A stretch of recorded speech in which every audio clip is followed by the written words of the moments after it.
বয়স যখন 30 বছর হওয়ার মাইল ফলকের দিকে এগিয়ে যাচ্ছে, তখন আপনার যাত্রায় বাধা হতে পারে এমন অভ্যাসগুলো বাদ দেওয়ার সিদ্ধান্ত নিতেই হবে। আমাদের কিছু আচরণ যা বেশিরভাগ সময়েই উপেক্ষা করা হয়, সেগুলো আসলে আপনার সফলতার পথেও বাধা হয়ে দাঁড়ায়। সচেতনভাবে সেই অভ্যাসগুলো থেকে নিজেকে মুক্ত করতে হবে। এতে আপনি জীবনের পরবর্তী অধ্যায়ে পরিপূর্ণ অস্তিত্বের পথ তৈরি করতে পারবেন। চলুন জেনে নেওয়া যাক বয়স 30 পার হলেই কোন অভ্যাসগুলো থেকে আপনাকে সরে আসতে হবে। 1. অবাস্তব জগতে বিচরণ। ডিজিটাল যুগে সোশ্যাল মিডিয়া, অনলাইন কেনাকাটা ইত্যাদির মাধ্যমে তাৎক্ষণিক তৃপ্তির লোভ আপনাকে একটি চক্রের দিকে নিয়ে যেতে পারে। এই অভ্যাসগত আচরণ বেশিরভাগ সময় দীর্ঘস্থায়ী হতাশা নিয়ে আসতে পারে। এগুলোতে জড়িয়ে গেলে কোনটি প্রয়োজন, কোনটি নয় তা আমরা ঠিকভাবে বুঝতে পারি না। এর থেকে বেরিয়ে আসতে চাইলে শখের কোনো সৃজনশীল কাজ করুন। নিজের কর্মদক্ষতা বাড়ান, যা আপনাকে সত্যিকারের আনন্দ দেবে। জীবনকে অর্থবহ করতে চাইলে 30-এর পরে অবশ্যই আপনাকে ক্ষণস্থায়ী আনন্দের পিছনে ছুটে বেড়ানো বন্ধ করতে হবে। 2. ঝুঁকি নিতে ভয় পাওয়া। ব্যর্থতার ভয় আপনাকে নতুন দিগন্তের অন্বেষণ থেকে বিরত রাখে। যদিও অত্যাধিক ঝুঁকি নেওয়া ঠিক নয়, তবে ছোটোখাটো ঝুঁকি তো নিতেই হবে। আপনাকে বুঝতে হবে যে মস্তিষ্ক আপনাকে রক্ষা করার জন্য মিথ্যা বলার চেষ্টা করছে। সমস্ত ঝুঁকি ব্যর্থতায় শেষ হয় না। একটি সঠিক ক্ষেত্রে ঝুঁকি গ্রহণের মনোভাব গড়ে তোলার অনেক সুফল রয়েছে। সম্ভাব্য ফলাফলের মূল্যায়ন করুন, অভিজ্ঞ থেকে শিক্ষা নিন এবং ব্যর্থতাকে মূল্যবান পাঠ হিসেবে ব্যবহার করুন। অনিশ্চয়তাকে আলিঙ্গন করা এবং কমফোর্ট জোন থেকে বেরিয়ে আসা স্থিতিস্থাপকতাকে উৎসাহিত করে এবং মানিয়ে নেয়ার ক্ষমতা তৈরি করে।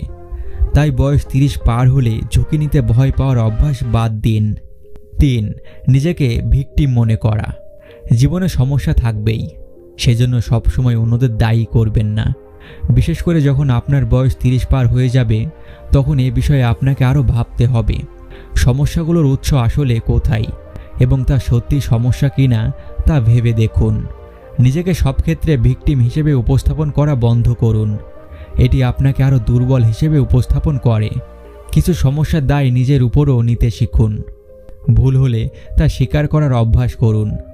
এতে আপনিই লাভবান হবেন। 4. সব কিছুতে পারফেক্ট হওয়ার চেষ্টা। সব কিছুতে পারফেক্ট হওয়ার চেষ্টা আপনাকে কোনো কিছুতেই ঠিকভাবে সফল হতে দেবে না। এটি আপনার চাপ এবং উদ্বেগ আরও বাড়িয়ে দিতে পারে। পারফেক্ট হওয়ার চেয়ে নিজের অগ্রগতিকে অগ্রাধিকার দিন। নিজেকে এগিয়ে নিতে চেষ্টা করুন। পারফেক্ট হতে না পারলেও সমস্যা নেই। ভুল হলে তা গ্রহণ করার মানসিকতা রাখুন, কারণ ভুলও আমাদের জীবনের অংশ। কোনো মানুষের শতভাগ পারফেক্ট নয়, তাই কারো মনের মতো হওয়ার বদলে নিজেকে ভালো রাখার অভ্যাস করুন। নিজের উপর অযথা চাপ প্রয়োগ করবেন না।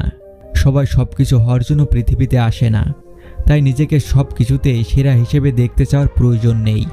বয়স 30 পার হলে বিষয়টি আরও বেশি মেনে চলতে হবে। 5.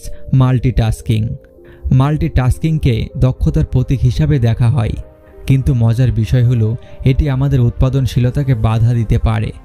একই সঙ্গে একাধিক কাজ সম্পাদন করতে হলে আমাদের মস্তিষ্ককে সংগ্রাম করতে হয়। এটি চাপ বাড়ায় এবং কাজে মনোযোগ কমিয়ে দেয়। একই সময়ে কেবল একটি কাজে মনোযোগ দিতে পারলে তা উৎপাদনশীলতা এবং সৃজনশীলতা বাড়িয়ে দেয়। এটি জীবনকে ভারসাম্যপূর্ণ করে। বয়স 30 পার হলে তাই মাল্টিটাস্কিংয়ের অভ্যাস বাদ দিতে হবে।